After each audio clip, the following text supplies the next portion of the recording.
Hi there, it's another bumper episode. Later, the 34th Melbourne Queer Film Festival's underway.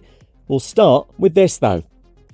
The killer of a gay Jewish teenager who was stabbed 28 times has been sentenced to life in prison. 19-year-old Blaze Bernstein was found buried in a park southeast of Los Angeles back in 2018. Samuel Woodward, who's 27, will never be paroled for the hate crime murder. Here's part of the victim impact statement from Blaze's mother, Jeannie Pepper Bernstein. To lose my firstborn child, my dream for the future.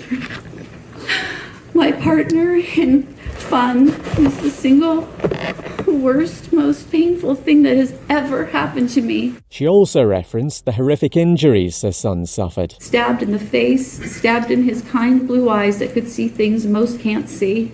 Stabbed in his warm hands that penned beautiful poems and stories. Stabbed in the neck from where his beautiful singing voice poured. Woodward wasn't in court to hear that statement because he was a bit unwell, apparently. Queer people are among the groups being targeted by another wave of hateful text messages being received across America. Some contain the instruction to report to a re-education camp, seemingly for conversion therapy. The FBI is investigating. An initial round of texts a few days earlier targeted African American and black communities.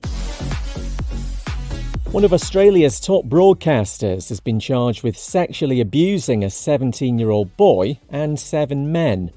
Alan Jones is accused over alleged incidents between 2001 and 2019.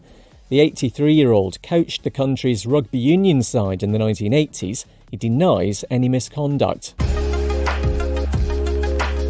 Hundreds of people have gathered at the American LGBTQ+ venue where 5 people were shot dead 2 years ago today.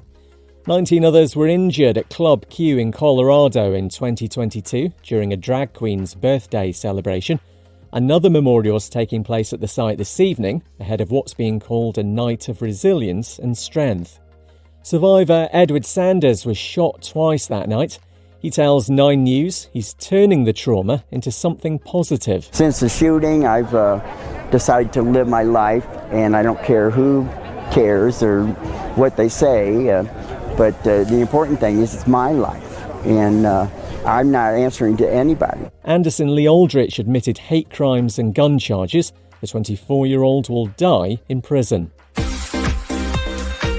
Plans to spend the money from a school fundraiser on chest binders for transgender pupils have been scrapped.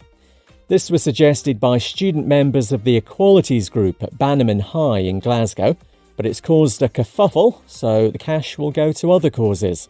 The binders allow trans people to flatten their chests to help them present as male. And the 14th Melbourne Queer Film Festival's well underway. It's Australia's longest-running showcase of LGBTQ+ cinema, with 151 movies on the lineup. Among them, Any Other Way, the Jackie Shane story, all about the life of a groundbreaking black transgender performer. Absolutely no time to tell you that US pro basketball player LaMelo Ball's been fined $100,000 for using an anti-gay phrase in a post-game interview. Plus, we've had Pride in Lesotho in South Africa and Santiago in Chile. I'm Kev McGraw.